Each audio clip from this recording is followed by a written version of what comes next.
It's the year 2006, and you're on the hunt for something to entertain you on the internet. At this point, the internet is becoming a trendy thing, finally. You never know what you'll find under any given link or dusty corner. For better, or for worse. In an attempt to entertain yourself, you begin to browse through random internet forums on one particular message board that has gained infamy as of late. That's when you find it. A holder of the end. In any city, in any country, go to any mental institution or halfway house you can get yourself to. When you reach the front desk, ask to visit someone who calls himself the holder of the end.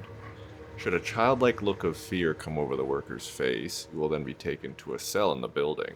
It will be in a deep, hidden section of the building.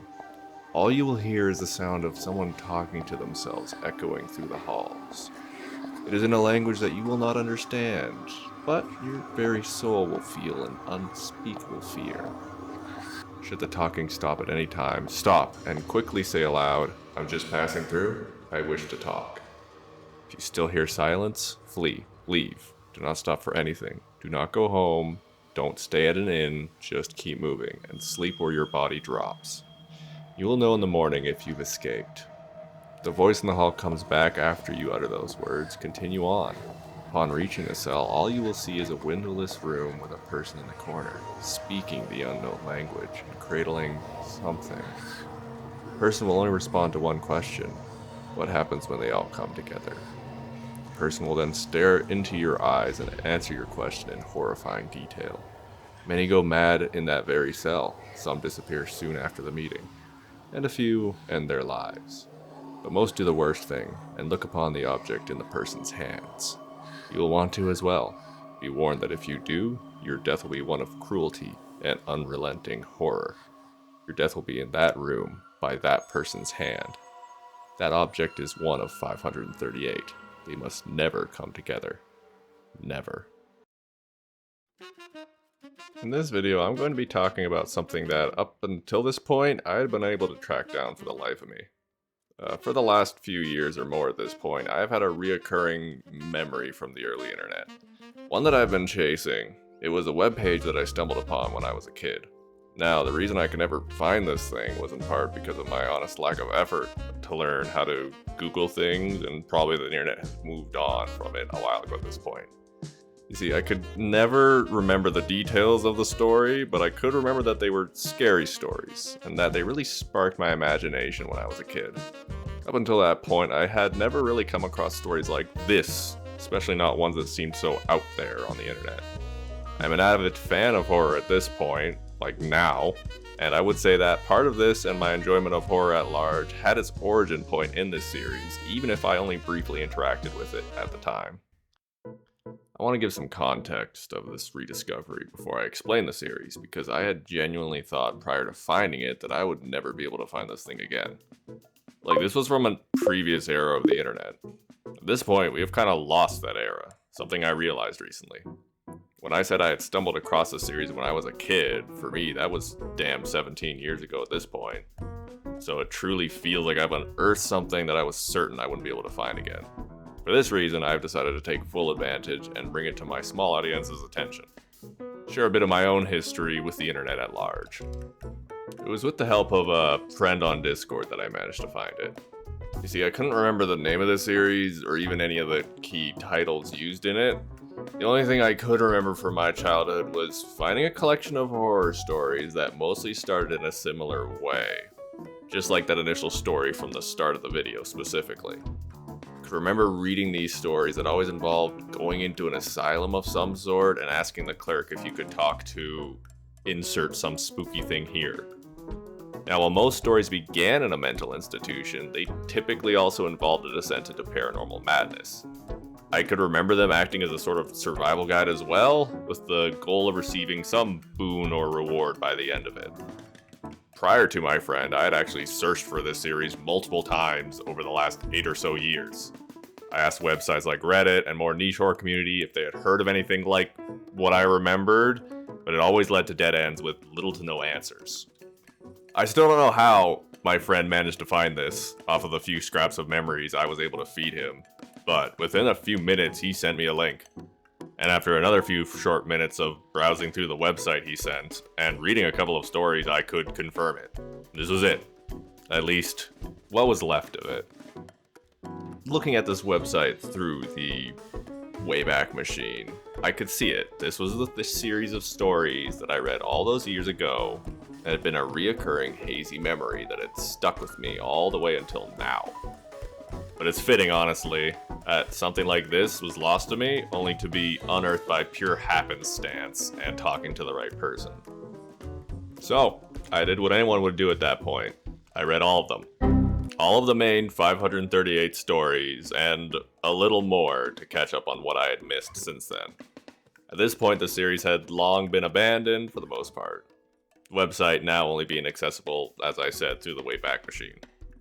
I was left with the ruins of what once was, an archaeology site to sift through and study. I knew I had always wanted to make a video on something more unique and personal to me. So when I confirmed I hadn't imagined this series, I knew that this would become a full video. This isn't to say though that this series is entirely forgotten. I just happen to have lost my connection with it. There's still a fan base for it probably, even if it's a lot smaller than most fan communities in our modern internet culture. And I hope that this video can do the series justice for anyone that may be from that fan base. I am, after all, but a tourist in your narrative verse, and I will try my best not to cause too much trouble as I pass through it. I'm not looking to make waves. To make things clear here, I won't be doing something like talking about every story in the series. In a moment you'll hear why, but even if I wanted to, it would make for a video that was way too long with 538 stories.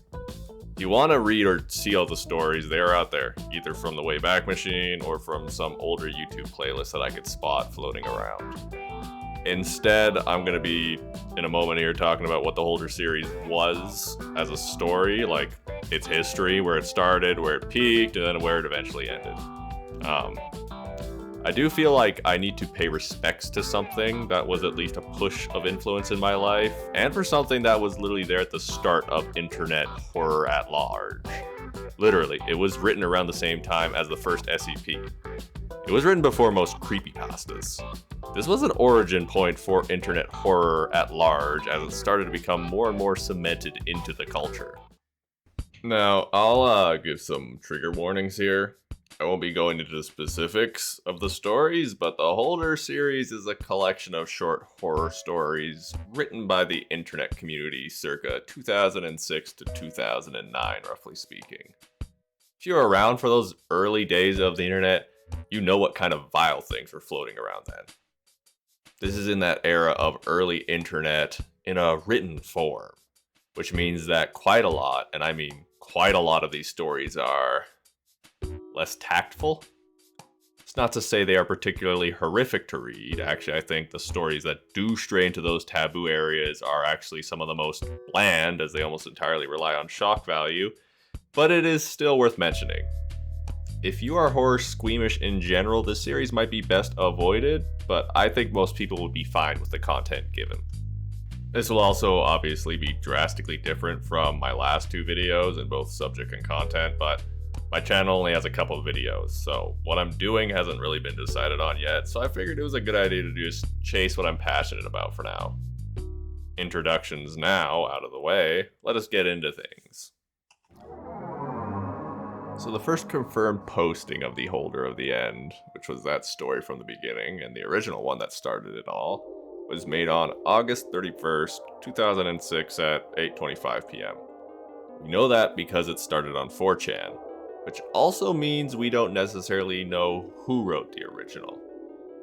It then began its circulation on 4chan's B-board, alongside other scary stories on what were called creepy threads. It was interesting enough to get reposted on the website occasionally, and even started to gain some traction with time. It is important to note, however, this was before any site like Creepypasta existed, which itself was made sometime during 2008. Often you'd have to find a lot of content through these kind of message boards like 4chan or web surfing instead. Now, one of the reasons I think that the Holder series took off was how that first story was set up.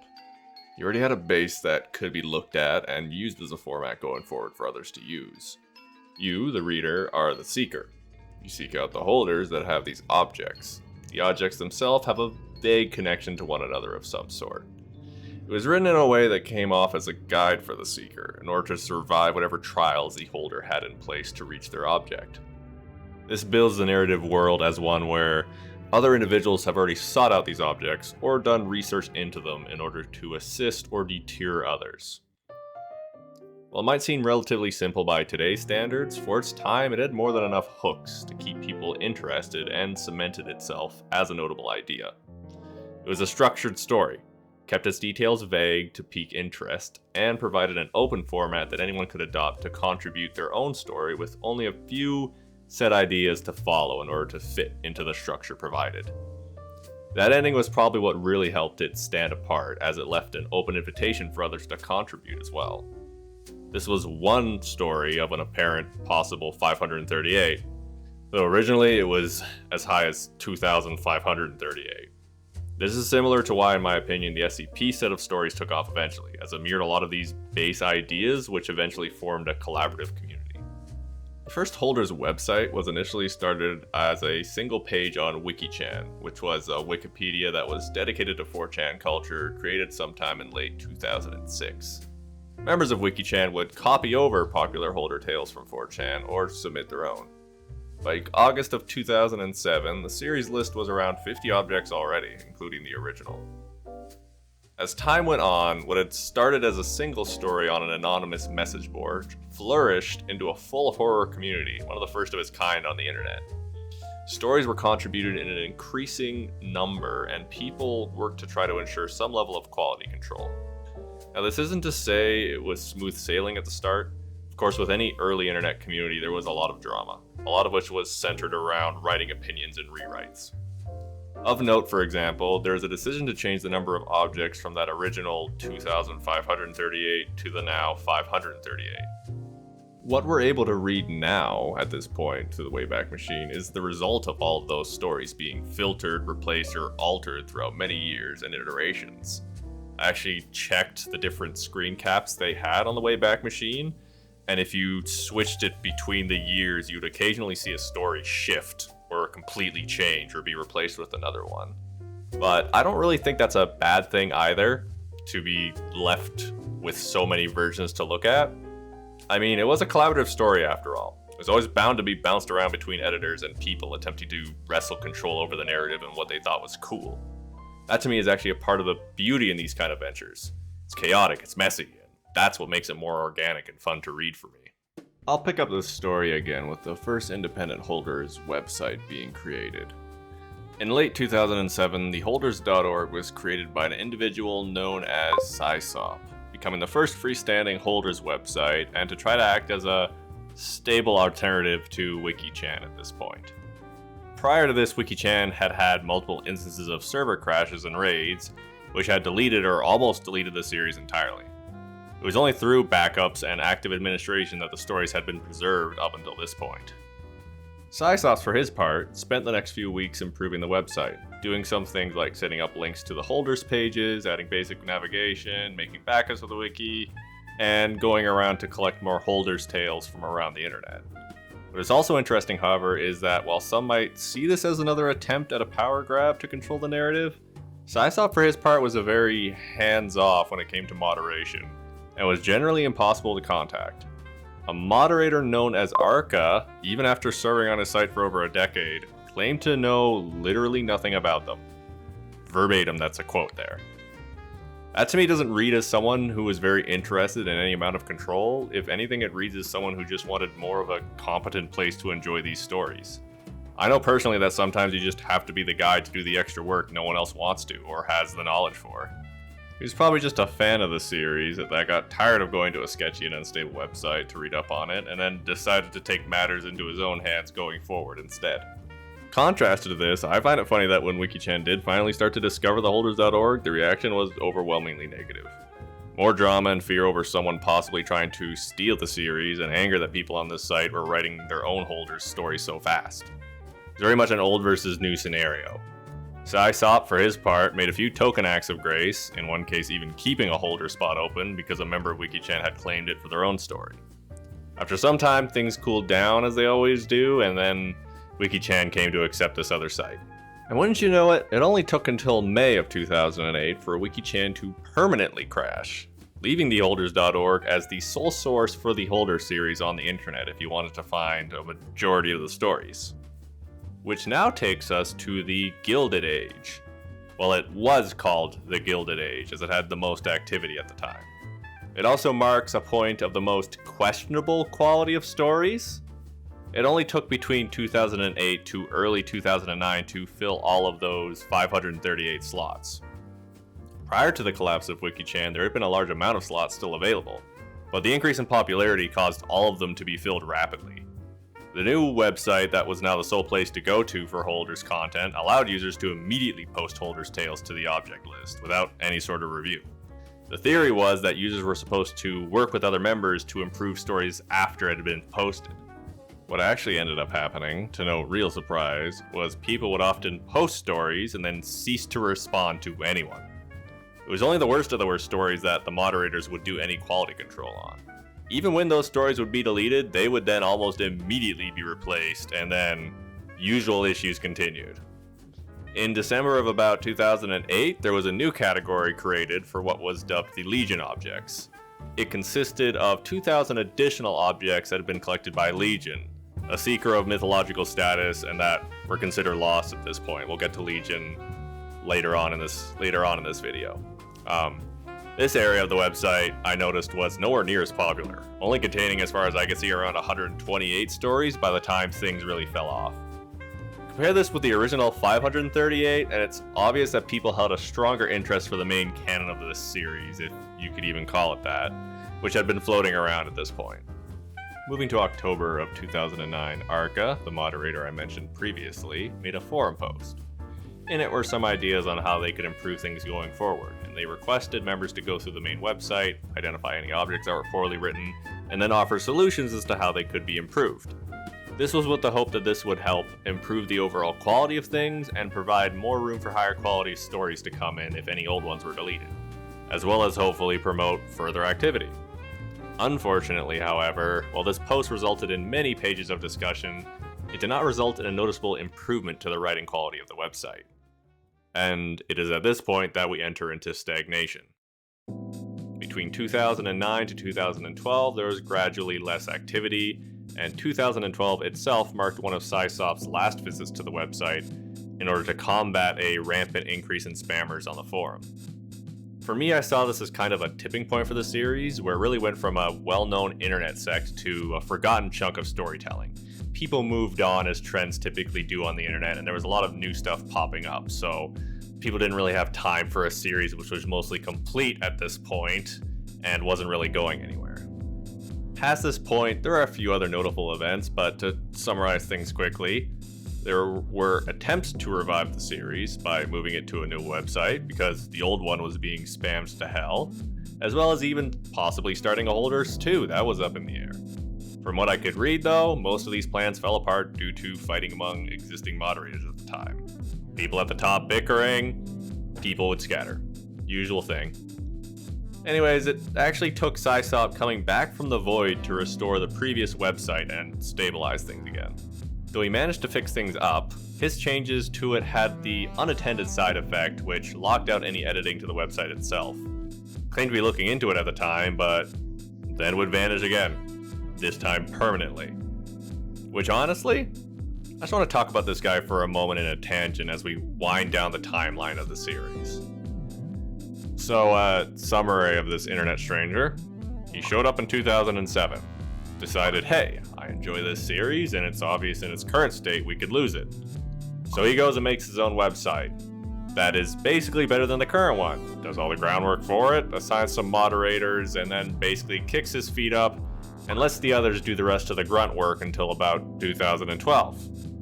From the sounds of it, he had very little direct interaction with the community and did not show up often.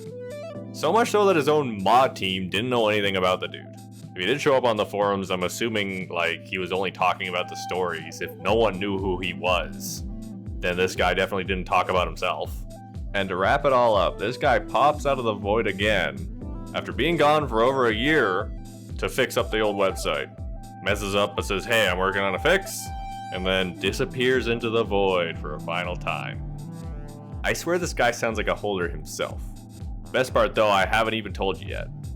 While he basically vanishes and no one can contact him past 2013, there's still one interesting fact left. The website stayed up until 2021, which meant either he was paying for it or had someone else doing that for a good 8 years after going radio silent. I can't tell if I'm impressed or annoyed at someone for being so seemingly dedicated to a project, but also so seemingly vacant. At least he really lived up to his name of Sysop, which can be short for system operator. The dude who shows up when things are a mess, but you don't usually see otherwise. Hearing all of that, it might have become clear to you that the Holder series isn't something that everyone will enjoy in our more modern context. Considering its quality is all over the place, and it's also a bit dated at this point, let's be honest, the majority of these stories I read weren't anything too memorable either. Quite a lot of them were definitely just outright bad. However, I want to stress again, I very much enjoyed my time just waterboarding myself with this series. I absolutely love digging through content like this. While the story quality is all over the place, you can sense each person that wrote these stories usually were trying to make something that they thought was cool. I literally never knew what to expect when I went on to the next story outside of that repeating format at the start. And that's something that I need and something that I especially want with horror. I like to be unsure of what I'm getting into. Doesn't always have to be good either. Now, I should also say there's a line with this for me. When a story goes very over dramatic or is obviously overly edgy, that stuff made my eyes roll. Or does make my eyes roll. What I love is when people are just giving their best effort, without being pretentious or too try-hard about it. This definitely boils down to taste, but for me, I typically see red flags of this when people either get very tropey or smack talk others in their works. As the Holder series is full of tropes, I definitely couldn't always tell, but whenever I came across a story that sounded like a 13-year-old using all of the edgiest words they knew, that was usually when I took some issues with it. Though, to be fair, it literally probably was written by some 13-year-old on the internet back then. Now is about the time I can mention how just when this series was wrapping up in 2012, another series got a pretty big bump. You know what similar series in 2012 got? A little game called Containment Breach. I want to mention this tidbit because I really think this is what cemented one series' succession, while the other series was doomed to obscurity. From my memory, that game vaulted the whole SCP series further into internet culture, and it got tons of attention, which it was able to build off of and still does to this day. Meanwhile, the Holder series only really got a half-attempted reboot, which fell apart before it even really began. To talk a bit about this before we talk about more Holder stuff, the Holders and the SCP are, or at least were, very similar entities in the internet space. However, one managed to flourish while the other floundered. SCP, for its part, also originated on 4chan, just like the Holders, with the very first SCP file being posted in 2007. So both of these series started at a very similar time in the same space. For the few of you who don't know what SCP is, I'm not going to go into all the detail because we'd be here all day, but SCP stands for Secure, Contain, Protect. It's its own set of stories based around supernatural objects and entities that have been contained in a secret faculty, and the stories are usually research notes or findings based on these beings or things. You'll notice right away, it shares the Holder series basis of a collection of stories based around a collection of supernatural things. It gave a format for people to use to contribute to a collaborative horror story and an open list of numbered things to fill in. The prime difference between the two was the format and the context for the stories.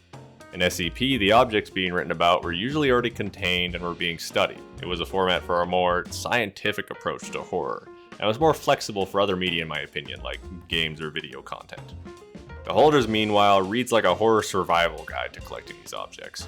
You aren't studying anything really, but instead attempting to survive the journey to actually obtain the objects for yourself, freeing it from its containment in the end. It's interesting to see how similar series can also be vastly different in popularity in the long run.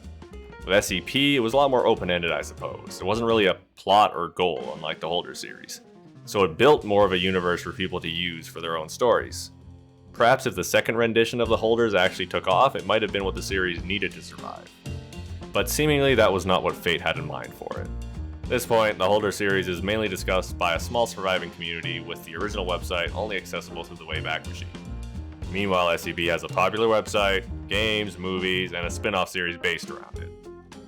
With all this out of the way, you have been fully prepared to dive into what I thought about the actual content of the Holder series. I had to slog through a lot to get to this point after all.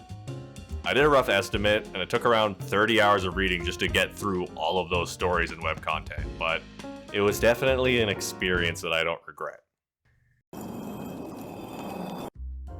In regards to how these stories were written, I didn't mention this before, but on the Holder's website, there was a guidebook of sorts for people to look at before submitting stories. However, it was also a pretty loose one. While the Holder series did have a format to it, the guide tried to promote creativity and freedom when it came to actually writing the series.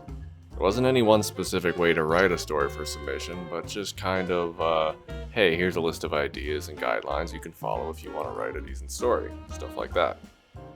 With this jumping off point, the community, from what I could see, had a blast with the creative freedom that they were given, especially when it came down to creating the Holder entities themselves.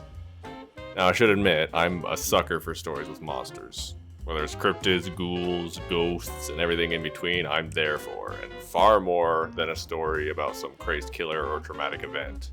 And the Holder series is absolutely jam-packed with all kinds of monsters. The Holders themselves represent a sort of Lovecraftian being, many of them being so horrific that even looking at or acknowledging them can cause irreparable damage to someone's body or psyche. Most of them, and many other monsters in these stories, are also somewhat original, I'd say. Sure, they could take inspiration from popular concepts at times, but it was surprising how often there was a new horrible take for the main Holder's appearance. The Holder worlds as well are usually full of even more monsters, often borrowing that concept of look at this thing and go insane, or staying out of sight to leave your imagination to fill in the rest. When people use monsters for their horror story antagonists, I have no idea what to expect, which I really like. It's that unknown of the supernatural that really gets me. Could look like anything, do anything, and have any kind of personality or lack thereof. Beyond this series being rife with monsters of all colors, you also have each story's individual setting, which can range from anything from a standard school or hospital to an entire other dimension and world which you just happen to be walking through to get to your destination. Often, even those standard settings will be warped though, and twisted in some uncanny way. Many of the stories, for example, start with an attendant leading you down a hallway you could have sworn wasn't there before, or moving through the building past the point where it should have logically ended. This dreamlike atmosphere tends to bleed into itself and helps make each transition between stories more believable. It becomes clear that you are walking into places that humans weren't meant to go, and your only chance for survival is following these very specific instructions, with most stories not even offering a guarantee that you'll actually survive if you do. Makes for a world much larger than our own, and truly one that has that edge of disconnected reality that I love in horror stories. And you know, the more I thought about it and talked about it here, I started to realize something. The Holder series feels very liminal in its description and settings. You can often find yourself exploring areas that should have people in it and are familiar, but are very empty at a glance. Yet you can feel things watching you. The concept of liminal spaces took off far after the Holder series was relevant, but that's probably another reason I really liked reading this set of stories. The concept of liminal spaces is that creeping horror that I also absolutely love, and going to a defunct website from the old internet to read about locations like that very much drew me into the space. Overall, the series is a place where anything can happen, any place can happen, and any genre can be applied to horror to write the story. Every time I started a new story, I didn't know what to expect, as it literally could have been just about anything. This meant that I never got stale reading the stories outside of the time commitment and repetitive beginnings, which I'll get to later. Another major thing I enjoyed about the series was how organic it was. Whether some of that being rotten or fresh is besides the point. I like to say it was due in part to the timing of the creation of this and the general vibes on the internet at the time. Back then on the internet, the environment was still in a state where things didn't really feel like it had to be a commodity. So much of our modern internet culture has really become creation less for creation's sake and a lot more towards chasing that bottom dollar. Don't get me wrong, I am thrilled to see most of it. I don't have any subscriptions to streaming services or any kind of television. YouTube is where I watch most of everything. And I'm really glad to see some of my favorite creators getting that bag.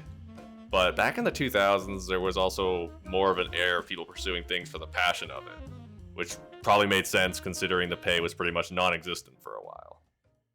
To bring us back to this series, the fact that it was so open to submissions at a rapid pace and that it rapidly evolved in default throughout the years, it gives us a nice snapshot of that time period on the internet. Lack of filter did mean that something suffered, but it also meant that we got a very wide array of style into these stories. Almost every story that I read had a different cadence to it, a different spice, and usually their own perceived take on what horror was at the time. Now, I know that having a more vetted filtering process for things is often necessary to ensure quality, but I also think there's a certain point where when things get too filtered in a medium, it can cause it to stagnate, or lose a lot of flavor from those more unique takes. It'll often turn into many stories, while they may be high in quality on a technical level, which tend to be quite bland. Oftentimes, I'll read or find things that I can recognize as good pieces of work, even while the skills of the creator are still a bit rough. The core ideas are amazing and more apparent against the lower quality of the production. On the flip side, with high quality content, I can usually say, yeah, they know what they're doing, but it's still pretty much no substance. I come across this especially with writing, where a lot of authors can certainly write well, but in terms of ideas, it's just flat. There's nothing to look at. This opinion, of course, is one that has its flaws. I think nowadays, with how much the internet is a part of our day-to-day lives, without having a filter for something like this, you'd be bombarded with so much at once that it would become non-functional. But I'd still like to see people take more risk with accepting things that are rough around the edges. Having a wide variety of talent helps to keep up more of a balance in a space. The bad stories helped to elevate the good ones, while the good ones helped in turn, I would hope, to elevate the bad ones and teach them a bit. And this also helps to form a better community, where hopefully you can have a mingling of passionate people to bounce off one another and grow and learn. Speaking of community, that was another thing I really enjoyed in the context of this series. A collaborative writing effort is always an interesting thing because it means you get a story that's no one person's idea. With a group of people this large, you get a story that can be a lot more varied and dynamic. There isn't just one person at the wheel driving the whole thing, but a push and pull of ideas that work off each other to make something that no one individual can make. And the stories themselves aren't isolated. As I got further into the stories, I'd see previous objects get referenced in other stories, or actually be required in order to get a specific object. Things like the sword or the shield became staples of the series, and probably were talked about a lot in the forums themselves. The community was able to establish its own mythos as time went on, and build up their own world and lore, for a concept which originally started as, just a reminder, a single post on 4chan. You'd get characters, also, that were created and then used for future stories, like the semi-antagonist only referenced as him or he with a capital H. There was the language as well, also capitalized, which is another thing that starts to become referenced in many of the other stories. The repetition of them naming things with the signifier of a capital happened a lot, where you could have the horse, but it wasn't the horse all lowercase, it was the horse with capitalizations, and that's when you knew that something big was going down. To get back on track, how these stories started were also pretty fun. It set up a concept that if you were a dumb child on the internet was also kind of almost believable. You got to ask yourself, would this happen if I walked into this place and asked that specific question?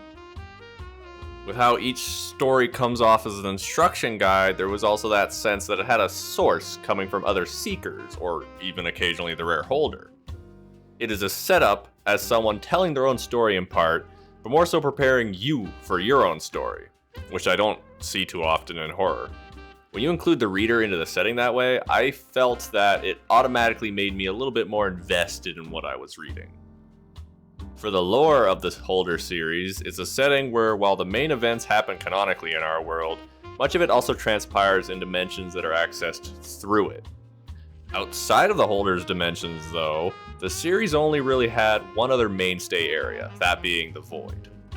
It's not an uncommon concept, being the space between spaces, where you would often have to travel through in order to reach a destination, or often are threatened with being thrown into as punishment. The Void was very much a place outside of time where your senses were just gone. It was the ultimate suffering, as was another pattern in the Holder series. Finally, I'll also mention the length of these stories. Short horror stories are my favorite format of horror currently because it feels like just the right amount of time for things, you know? You get enough time to become acquainted with the threat, but never enough time to become comfortable with it. It's brief and to the point, which usually means that every sentence tends to try to build up its world in mystery. Ironically, this meant when I did stumble across a story that was very long, I had to really buckle down to read through it. Which makes for a good segue, because while I did enjoy a lot of this series, it wasn't without its problems. So now we get into the things I didn't like, and I'm trying to think of where I should start with this as I go on here to bash this very old and clearly patchwork set of stories. Which I want to say, don't take any of this too seriously, as I'm really just nitpicking for the sake of it. This is just me trying to think of what feedback I would give after I've walked through all of this. So first and foremost, we can talk about the downsides of a collaborative writing venture that also wasn't really well moderated. And that's the clashing of ideas, which can often lead to plot holes or weird inconsistencies. I guess because these were written as instructions rather than events, that fact can fix most of the plot holes, since the instructions don't necessarily need to be all carried out. But I'm going to go off of the base concept of, what if we were the Seeker who actually was destined to bring all the objects together, as is the main goal of the series? Well, if you were, the amount of plot holes and inconsistencies would probably become an issue by like your first 100 objects or less. Some objects turn people into holders. Some objects can only be created by using another Seeker. Many objects force you to do certain things that would bar you from gaining other objects. One of the best examples I can give for this, though, is how the series treats loved ones. In a series constantly trying to one-up itself, the concept of having to end your loved one's life comes up a lot because it's supposed to be, one of the worst things you'd have to do or experience.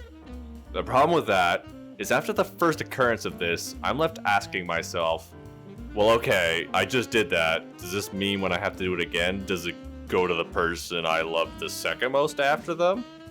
Like, this comes up so frequently, I imagine either the objects don't care about the amount you love someone, or you need to find new people to try to form a new connection with every time you kill off your most recent loved one.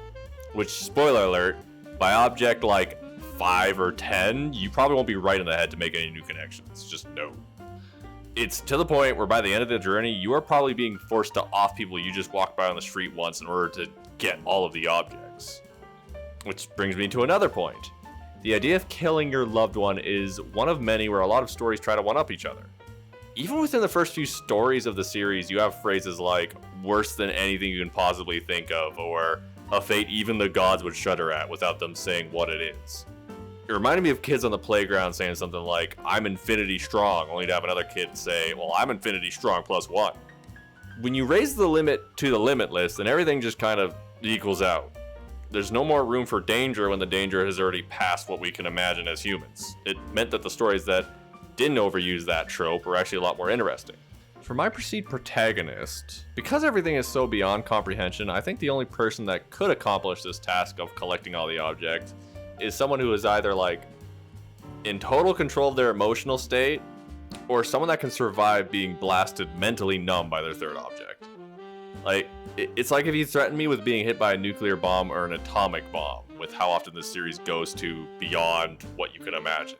Like, both of those are going to turn me to dust. I'm not going to be able to know the difference. This also makes way for people doing one of the worst things they could do in a collaborative adventure. You had a few stories that said, other holders are bad, but trust me, this one is the worst of the worst, or other holders are nothing compared to my super cool Sonic OC holder, trust me, man. Again, if the limit of this story is already limitless, I don't care or can't care if you think yours is somehow beyond that. Logically, that's just not... It just doesn't make sense when we are already at that level. I'm a squishy little human, I get it. Then there are the ones that would either trash talk other objects or just try to make other objects irrelevant. They'd propose a challenge but say, blank objects won't work for this, or blank object isn't anything close to what my object can do. And you see, I like it when stories try to work together. I don't like it when they try to fight one another like this. You also had the issue with early internet horror writing and what I dubbed the edgy teenager playbook. Besides the bad spelling errors I'd stumble across, there were other things that stuck out to me as just plain bad, not even the fun kind of bad. I really didn't care for the self-inserts I'd come across, which were usually in those stories which really tried to stick out. When I say self-insert, I mean a character, which for this usually was a holder or previous seeker, that you can tell is a stand-in for the author themselves. They try to make themselves forcefully important to the story, or stand out above the rest in an I am important except that kind of way. If it wasn't that tool being used, it was often the tool of writing the equivalent of whatever over-the-top gore-fest scene you could think of to be scary. The most unique example I have for a story that I took issue with, though, was the first I will mention by name. Number 232, The Holder of Deliverance. You see, it has 11 chapters linked to its page within the story. When I came across this, I was initially interested, as I hadn't seen and would never see anything like that again. However, the Holder series is one where each story has normally only a page worth of writing to read, and usually only a few paragraphs or more. All 11 of those chapters had many paragraphs to read through. So for me, this story hits a weird spot where I feel they bent the rules a bit too much. Maybe they were passionate and really wanted to get a fleshed out story in. But with that many chapters, it felt a little like cheating. Instead of trying to fight for more room and get you more unique stories out there, they just fudged the numbers and let themselves write this giant giga story. It was easily the worst time I had reading through any stories because of its sheer size ultimately. I was basically forced to read a small novel in between my popcorn horror stories. I'll say though, some people probably liked someone going out of the way to add this much detail to a Holder story. Overall, you'll always tend to have these kinds of issues when it comes to a collaborative venture, but I think they stand out a bit more in this series due to the age. But as I have said, these weren't enough to push me away from the series. Sure, I'd struggle to pay attention from time to time when they showed up too much, but there was far more good than bad for me. Maybe my biggest gripe by the end was the starting premise of all these stories, which did get a bit too repetitive. That start specifically of going to an asylum or halfway house. While it made for a good hook initially, it got repeated so many times that it got super stale. Which, like, the guidelines encouraged people to take their own directions with things, but it was pretty obvious people enjoyed those original opening lines a lot more. I'll wrap this section up with a stacking trope that I noticed in the series, and the results of it by the end of the series. This isn't really a negative thing, just kind of funny. It was how the objects would occasionally become a part of your body or change your body. This by itself is a cool concept, to become ingrained with these objects you have sought out, but the problem is when you have over 500 stories where this can become a possibility. By body change 3 or 4, I started to keep a list of how much your body would change if you managed to collect all of the objects. Keep in mind, I eventually stopped keeping track, and there's also a good chance I might have missed an object that nullify all of these, but here's a list of most of what would happen to your body if you did want to collect all of the objects. By the end, you will be both genders. You'll have claws on your left hand and a marble for an eye. You'll have red lines running all across your body and a mark over an existing eye, doesn't mention which, they usually don't. You'll be covered in sores and disease. There will be a ruby embedded in your cheek. Freezing chains will be wrapped around your chest. You'll have a new heart that pumps black blood. You'll become a eunuch as well, losing your genitals. You'll be covered in a thin layer of slime from head to toe. A worm will be inside of you somewhere. There'll be a long cut along your arm that never stops bleeding and will eventually kill you. You'll have giant red scar right across your torso. Tattoo of a crescent moon superimposed over a brightly shining star on your face. Glass eyes with mist swirling around inside. Wire snaked around your finger. The mark of a wheel burnt into your stomach. A few things actually burned it over your stomach. And burned into your forehead. And a skeletal hand. Besides this large list of deformities, you'd also have a lot of random people or beings following you around. A lot of stories ended in a way where you gained a new companion of some sort. So it'd be really a sight to see your abominated form shambling around with a crowd of weirdos following behind you. With what I didn't like out of the way and what I did like already being talked about earlier in the video, I'll finish things off here with my top stories, the ending of the series, and then talk about my experience trying to plow through all of this. When I said that these are my top ones though, they're not what I think are the, let's say, 3 best stories, but the 3 that stood out the most for me, for better or worse. And it's funny, I just realized that 2 of them are very close to one another. First is The Worst of the Worst. That honor goes to number 355, The Holder of Realization! This story, immediately starts out smack-talking you. It says that this object has driven everyone mad and to their own doom. Calls you pathetic in the first opening sentences as well. It really wants to come off as an edgelord. Unlike other objects, this object you can't seek out yourself either, but it has to come to you instead. It's that special. Past that opener, it goes on with a kind of interesting premise where eventually you're transported to an arena to fight your double, where the only way to really win is coming to terms with the idea that you are the real one. Now, issues suddenly pop up when the story tries to pull the "this is way worse than any other story you've heard of." Talks about a possible pain you will feel if you fail to act. That is, to quote, "the worst, no matter what any holder can throw at you, no matter any failure in any tasks they give you, this pain is the worst." That's verbatim.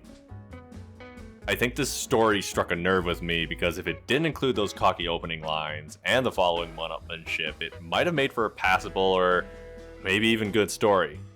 But then, just keeps going downhill. After you kill your clone and do a ritual with a dagger, you also have to kneel before God. Literally as stated in the story, the God. A figure of the creator in any story should be very carefully handled and not just slapped down to make yours seem special, if I really need to say that. Couple all of this with a writing style that comes across as very cringy, this story moves firmly into the camp of someone who must think, I'm a better writer than those guys, but doesn't actually have jack to show for it. The next story is one that I consider the best of the best in terms of quality and ideas. That is number 353, The Holder of Vibrance. This holder to me is the best example of what more stories could have done with the premise they were given. Has a more unique setting, that being an art museum or gallery, and is written in a way that isn't necessarily pretentious. The horror elements of the story are slow building, delicate, and avoid unnecessary gore or too many cheesy gimmicks. You are shown to a long corridor inside of the building that is lavishly decorated and carved, with glass windows showing an ethereal world of rolling hills with flowers beyond them. As you continue down the corridor, however, the beauty of the place starts to diminish, and by the time you reach the end, have become decrepit and rotting. Even the holder of this story doesn't use unnecessary aggression, which is another thing I like. My favorite holder stories are ones where the holders don't act in too much of a threatening manner. It really just seemed unnecessary to me. The holders themselves are beings of such power that there isn't really a need to threaten us directly, just their presence should be enough. The object as well in this story are very unique with their ability. It's a pair of glasses that lets you see the whole spectrum of light and beyond. It was really just such a strikingly mature story ultimately, that I could remember it months later once I was done with the series. And the last one is my personal favorite. By this I mean, I know it might not be as enjoyable for everyone else, but I personally loved it. Number 12, The Holder of Catastrophe. Now I have some bias here. The holder is a clown. And unfortunately for those that are Team Clown haters, I am very much Team Clown lovers. To start this story, you have to go to a carnival as well, a more unique setting for the series overall. And then you have to survive a solo roller coaster into and out of the void to reach the holder. There you would be forced to pass through crowds of suffering figures and then listen to the clown's horror tales of what once was and what is to come. It doesn't really matter, but it isn't the most polished story for writing, but the premise was perfect for a guy like me. It also might have set expectations a bit high early on, as this was only number 12 when I was getting into it. But now we can finally talk about it. And that being is the last object of the series, the final story. I don't know who got to write this, and apparently there was a lot of controversy over this slot to no one's surprise. Getting to decide how a group story is going to end is a pretty difficult task, so I don't blame that there might have been some fighting about it. There was a lot of rewrites apparently, but the final one that remained I thought was actually pretty decent. Did a good job in focusing on the journey of collecting the objects, discussing what possible adventures you might have had, and then leaving the ending open-ended. Didn't try to take away from the series, but it acted more as a celebration for it. An approach like that I think makes for a good ending, and I was left closing the door on this series on a positive note, which I really liked. I know I'll probably be in a different mindset when I actually finish editing this monster of a video, but I want to say now, at least with that, this series has been a good experience for me, even if it took forever to get through. When I initially started it, I was very excited, but after the first 100 stories or so, I became adjusted to it. wasn't a mystery any longer, and it took on its own sort of life. For me, I got to revisit a place that once held meaning to a lot of people and briefly had meaning to myself. By the time I got to the end and read the final story, it felt like I was closing a chapter of my life, finally putting those old internet days to rest. There will be no more stories to read of the Holder series. Can I go back to that time? And I'm alright with that.